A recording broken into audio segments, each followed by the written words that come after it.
Bien, alors, bonsoir à tous. Donc là, je passe maintenant à l'économie, chapitre 6.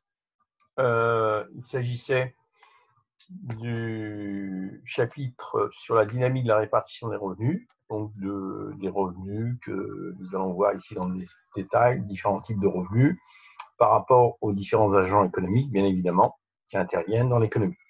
Alors, donc, revenu primaire, on va voir ici, revenu du travail, revenu du capital, revenu mixte.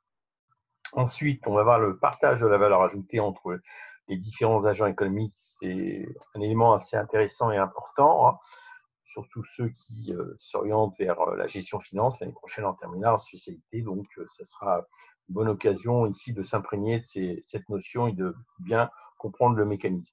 La valeur ajoutée brute par secteur institutionnel, donc c'est de la macroéconomie en quelque sorte, et là on est amené à avoir une certaine approche. L'imposition sur le revenu, c'est-à-dire l'impôt sur le revenu, et les prélèvements obligatoires. Bon, ce qu'on entend par prélèvement obligatoire, c'est tout ce qui concerne les charges sociales pour les salariés et aussi les impôts, etc.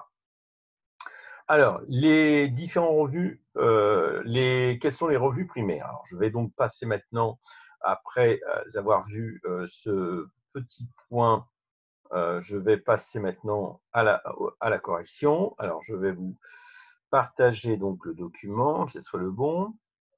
D'accord, je suis avec l'élève, voilà, c'est celui-ci. OK, j'espère ne pas m'être planté. Alors, je reprends la procédure, je sélectionne et je partage. Donc voilà. Ah, d'accord, superbe, superbe, superbe, superbe. C'est pas du tout ce document que je voulais. Désolé. Alors, de quoi s'agit-il?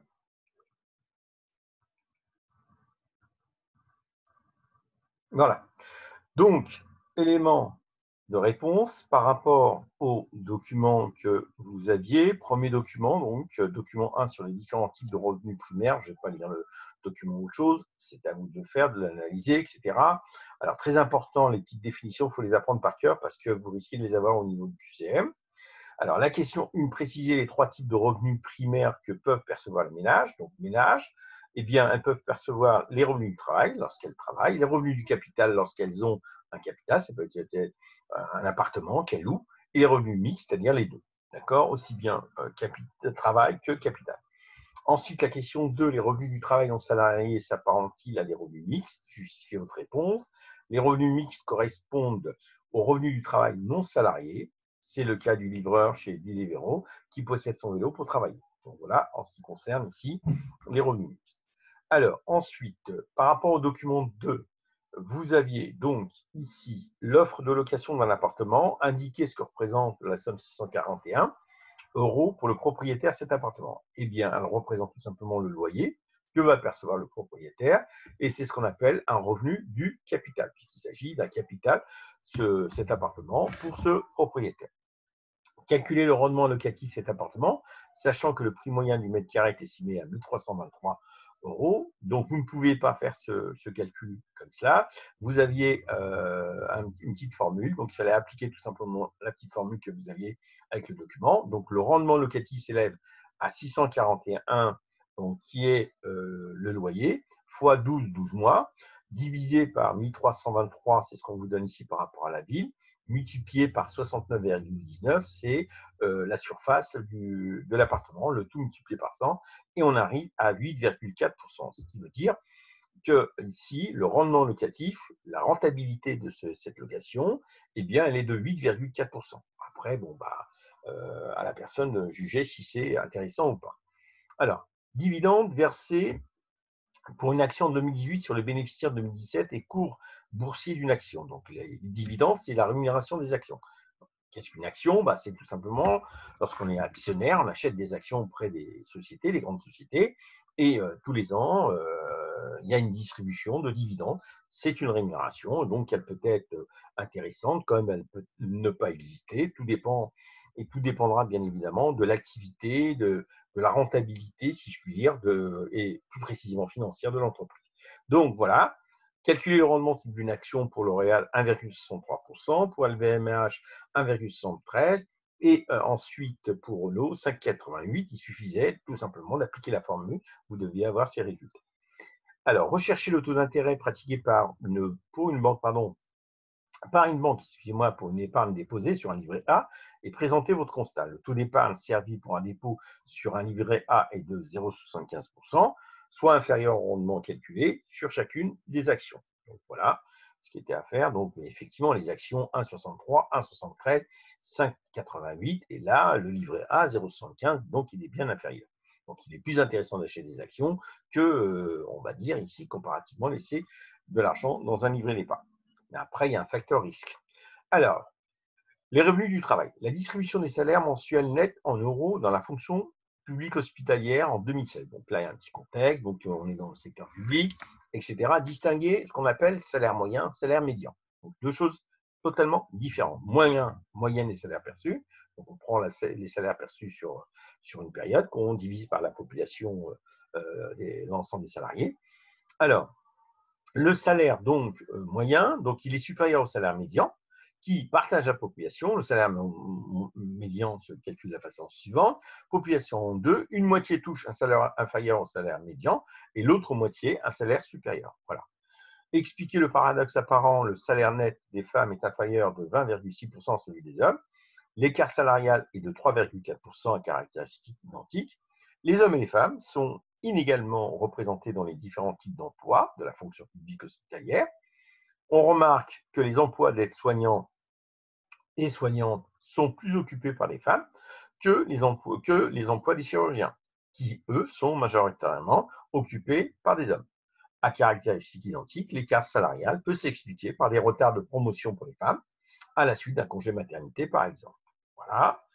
Rechercher les explications aux disparités de salaire dans la fonction publique hospitalière, disparités, différences. Ces disparités de salaire s'expliquent par des emplois, qualifications différentes. Voilà ce qui explique. Donc, il y a des qualifications importantes, moins importantes, moyennes, etc. Donc, c'est ce qui explique ces différences de salaire. Alors, maintenant, les revenus mixtes. Les revenus mixtes d'activité des non-salariés. Non-salariés, qu'est-ce qu'on entend? C'est ce que nous allons voir. Donner des exemples d'activités non salariées. Une activité non salariée peut être celle d'un agriculteur, d'un avocat, d'un médecin, d'un commerçant, d'une boulangère, d'un charcutier ou d'une plombière. Donc, ce sont des gens qui ont des professions dites indépendantes, ils ne sont pas soumis à un employeur, ils ne sont pas salariés d'une entreprise. Voilà, ils sont ce qu'on dit indépendants. Donc, activité non salariée, pas de salaire, ni de bulletin de salaire, ni de soumission avec un employeur ou une entreprise. Repérer la disparité des revenus mensuels entre les non-salariés. Alors, les disparités de revenus existent entre les non-salariés. Dans le document, on relèvera 8 620 € en moyenne pour les médecins et 450 € pour les micro-entrepreneurs, par exemple. Donc, on voit bien que les micro-entrepreneurs, dans ce type d'activité de non-salariés, c'est le plus petit au niveau rémunération. Expliquez selon vous la faiblesse des revenus des micro-entrepreneurs. Eh bien, tout simplement, on peut imaginer que c'est une activité à temps partiel. Et on peut aussi avoir d'autres imaginations. Ça peut être aussi un démarrage au niveau de l'activité dans le cadre d'une profession indépendante, etc.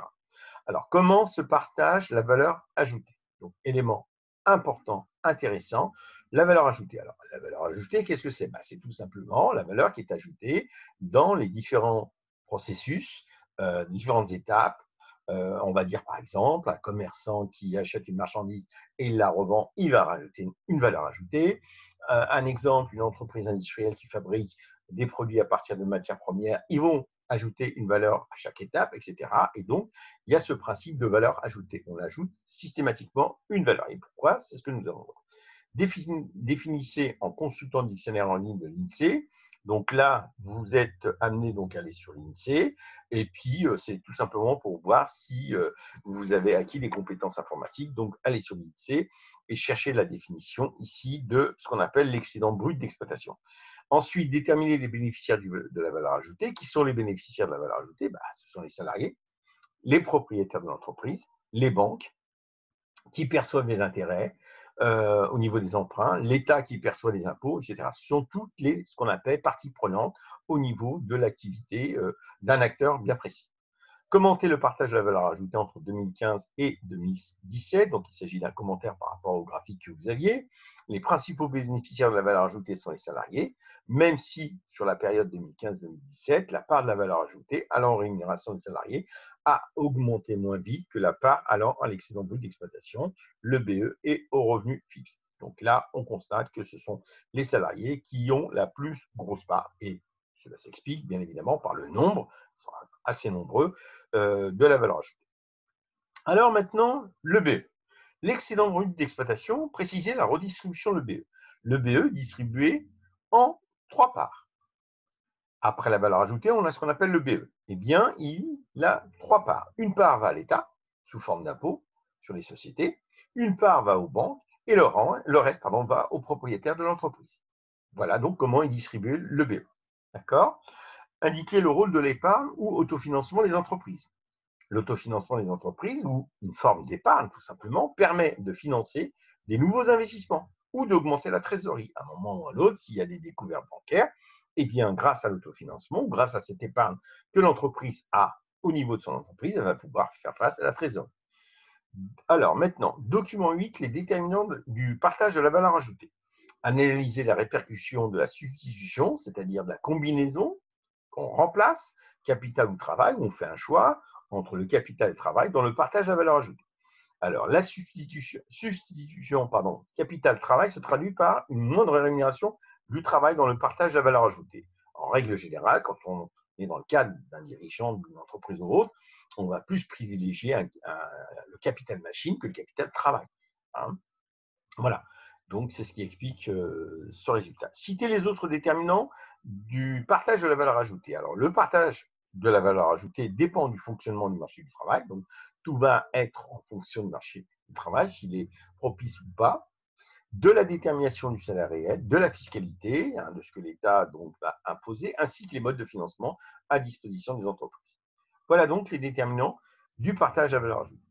Alors, grand B maintenant, la valeur ajoutée brute par secteur institutionnel et par branche. Donc là, c'est une notion macroéconomique, c'est-à-dire qu'on voit les choses d'une façon agrégée, ajoutée, sommée, on somme toutes les valeurs ajoutées des différents acteurs et on arrive donc à des agents économiques institutionnels et on peut faire tout simplement des actions au niveau de la politique, etc. Donc, l'évolution de la valeur ajoutée des secteurs entre 2015 et 2017. Donc, on vous demande tout simplement de faire une analyse. La valeur ajoutée des sociétés non financières a progressé de 2015 à 2017. Celle des entreprises individuelles et des sociétés financières, donc ce sont les banques, les assurances, etc., a diminué de 2015 à 2017. La valeur ajoutée des administrations publiques, c'est-à-dire l'État et tous les organismes publics avec l'État, a augmenté de 2015 à 2017. Alors, la part de la valeur ajoutée par branche dans le PIB, produit intérieur brut, de 49 à 2017.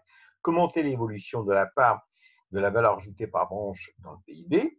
Si la valeur ajoutée a progressé de 49 à 2017, la part de la valeur ajoutée a diminué dans l'agriculture et l'industrie et a progressé dans les services marchands et les services non marchands. Vous avez un graphique, c'est à partir de ce graphique que vous allez pouvoir déterminer ce constat. Comment passe-t-on du revenu primaire au revenu disponible des ménages ? Le revenu disponible brut des ménages, indiquer comment se calcule le RDB à partir du revenu primaire des ménages. Alors, le RDB, le revenu disponible brut, est égal à l'ensemble des revenus primaires, d'activité, de la propriété, des revenus fixes, auxquels on soustrait les prélèvements obligatoires et auxquels on rajoute les prestations sociales. Voilà donc ici le calcul du RDB. Alors, ensuite, l'imposition du revenu des ménages. Barème de calcul de l'impôt sur le revenu pour une part. Retrouvez le calcul du montant de l'impôt sur le revenu relevé à la source. Donc là, on vous donnait le cas d'un revenu à 25 000 euros. Et donc, on effectue le calcul de l'impôt par tranche, si je puis dire. Donc, on applique 14% entre la différence entre les 25 000, qui est donc le revenu, moins 9 807, donc qui est le montant qui est donné au niveau du barème de l'administration fiscale, on trouve 2117.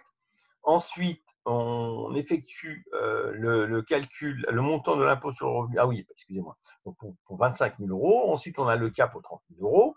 Et là, on voit bien que les 30 000 €, on a un taux supplémentaire.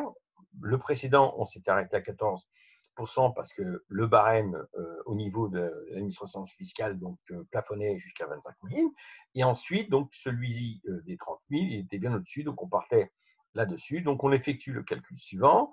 Alors, qu'est-ce qu'on fait? On fait 27 806 moins 9 807 qu'on a au niveau du tableau, fois 14%, et ensuite donc le revenu du contribuable en question, moins la tranche qu'on vous donne au niveau du tableau, égale 3 178, et c'est ainsi qu'on effectue le calcul de l'impôt. Donc, retrouvez le calcul du taux de pression fiscale. Le taux de pression fiscale est le rapport entre le montant de l'impôt et le revenu fiscal, donc tout simplement. Justifier que l'impôt sur le revenu est un impôt progressif. Qu'est-ce qu'on entend par impôt progressif? Eh bien, on dit que c'est un impôt progressif parce que plus le revenu augmente, plus l'impôt sera important, tout simplement. Donc, ensuite, la CSG, contribution sociale généralisée, c'est un impôt sur le revenu. Justifier le fait que la CSG est un impôt sur le revenu. La CSG n'ouvre pas le droit des prestations sociales, c'est un impôt sur le revenu. Rechercher les taux de la CSG applicables sur le salaire. Donc là, il faudra aller sur le site URSSAF et vous tapez taux CSG, etc. et vous aurez les éléments concernant ces différents taux. Ensuite, grand B, un exemple de revenu de transfert ou revenus sociaux. Document 14, la prime d'activité en chiffres. Rechercher le montant horaire et le montant mensuel du SMIC. Donc, là aussi, vous pouvez faire la recherche au niveau de l'URSSAF, le site URSSAF, et vous avez ici, vous trouverez le montant du SMIC horaire. Donc, calculer le montant annuel moyen de la prime d'activité pour un ménage. Prime d'activité, donc vous reprenez les données que vous avez dans le tableau. Donc là, on a près de 9 milliards, divisé par 3 500 000, quoi, près 9 milliards. Et ensuite, le tout, bon, mon résultat, 2 571 €, soit 214 € par mois. Calculer le pourcentage d'augmentation moyenne de la prime d'activité. Donc là aussi, formule. Vous avez la formule au niveau du document. Ensuite, indiquer, et vous n'avez plus qu'à l'appliquer, on trouve 38,96. Indiquer l'effet de la prime d'activité sur le revenu d'un ménage, puis sur le coût du travail pour l'employeur. La prime d'activité augmente le revenu disponible d'un ménage sans accroître le coût du travail pour l'employeur. Alors, document 15, indiquer comment se calcule le RDB à partir du revenu primaire des ménages. Donc là, je vous laisserai le soin de prendre le temps et de mettre en arrêt cette vidéo pour prendre note. Ensuite, 4, les prélèvements obligatoires participent-ils à la justice fiscale? Donc, on se pose la question, est-ce que les prélèvements, qui sont les impôts, les charges sociales, etc., constituent une justice au niveau de la fiscalité? Est-ce que c'est quelque chose de juste et est-ce que ça amène une équité par rapport à l'ensemble des acteurs? Alors, donc, il y a deux écoles de doctrines donc fiscales qui s'affrontent.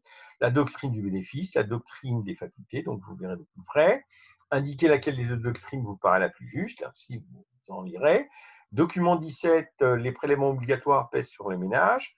C'est le constat, effectivement. Citer deux impôts portant sur le revenu et un impôt portant sur la consommation, CSG, TVA. Expliquer le raisonnement selon lequel les entreprises répercutent les impôts qu'elles acquittent. Tout simplement, les entreprises acquittent des impôts qu'elles intègrent dans leur coût de revient. Elles vont intégrer cela dans leur coût de revient, donc ça va être plus important. Et donc, intègrent ces impôts dans la fixation de leur prix de vente, au niveau du prix de vente. Et donc, à la fin de la chaîne, ce sera le consommateur. Commenter l'évolution du taux de prélèvement obligatoire, donc vous avez les éléments de réponse et vous pouvez regarder de près. Indiquer ensuite l'incidence de la TVA sur le revenu des ménages, expliquer pourquoi la TVA est un impôt inégalitaire. Eh bien, qu'on soit riche ou pauvre, on aura le même taux à payer, tout simplement. Comparaison internationale des prélèvements obligatoires 2000 à 2016, assez intéressant, puisque là, on a la France, l'Allemagne, la Suède, les États-Unis en 2000. En 2016, on voit que la France, la part des impôts est quasiment la même, hein, elle tourne autour de 63. L'Allemagne, on voit que ça a augmenté, puisqu'elle était à 61%, elle passe à 63%. Et on voit que la Suède aussi a augmenté. Les États-Unis ont un peu diminué. En règle générale, les tendances sont à l'identique de 2000 à 2016. Hein. Ça n'a pas fortement bougé, soit que ça a augmenté ou diminué, mais voilà. La part maintenant des cotisations sociales. Alors, les cotisations sociales aussi, hein, si on voit les deux périodes 36-37, 39-37, 26-22, 23-24, bon, on peut relever que la Suède, il y a eu quand même une baisse assez importante, mais sinon la France, ça a plutôt été une légère majoration. L'Allemagne, ça a été une légère baisse. Et donc la Suède, il y a eu une baisse de 4 points.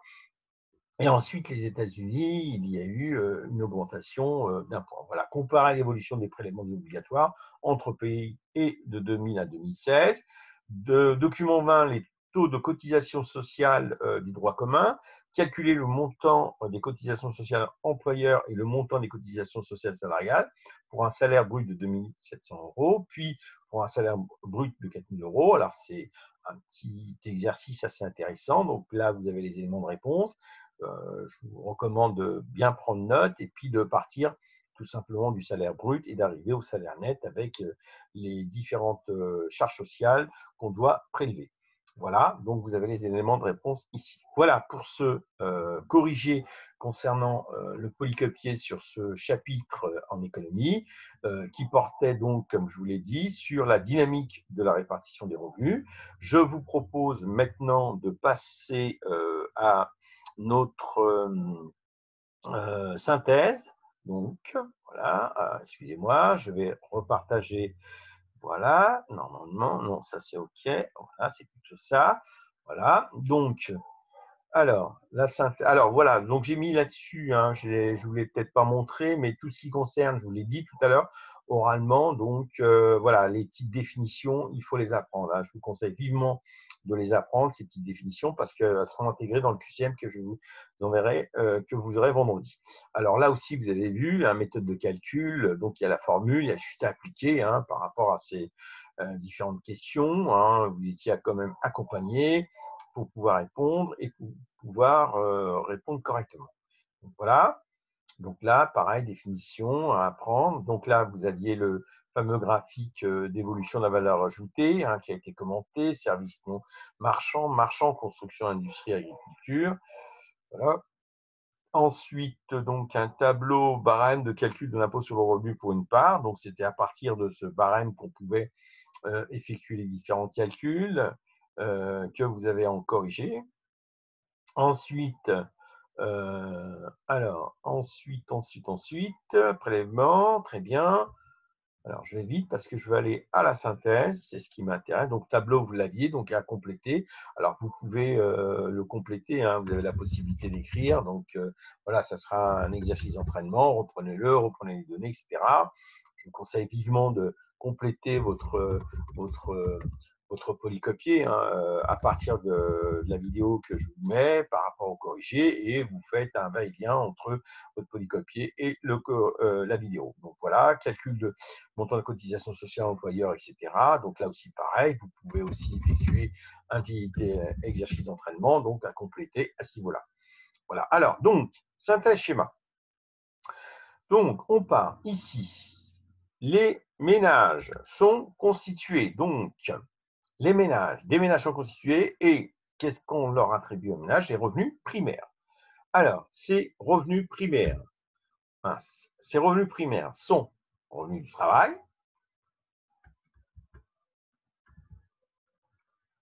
le revenu mixte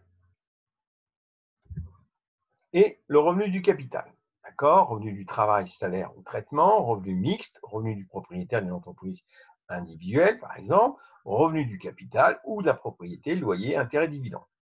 Les revenus sont ici issus du partage de la valeur ajoutée entre, premier point, les salariés,